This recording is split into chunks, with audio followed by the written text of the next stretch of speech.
নতুন মানুষ দেখলে পরে হবেন সচেতন, খোঁজ নিয়ে তার সঠিক খবর থানায় জানাবেন।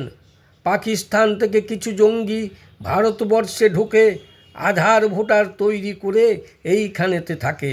দেশকে ভাঙার চক্রান্তে লিপ্ত আছে এরা, টাকার মোহে যুব সমাজকে কাজে লাগায় তারা।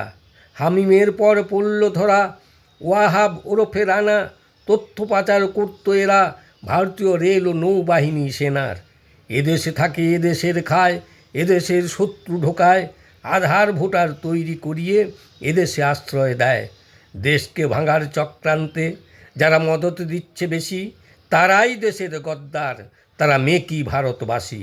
এফসিআরে বিল পাস হতে দেবে না, ইন্ডি জোটের বাধা, নাম দেবে না তার বিদেশ থেকে কে পাঠাচ্ছে টাকা। কি খাতে ব্যয় হচ্ছে টাকা সরকারকে না বলবে, বিদেশের টাকায় লবচ্চবর দেশকে টুকরো করবে।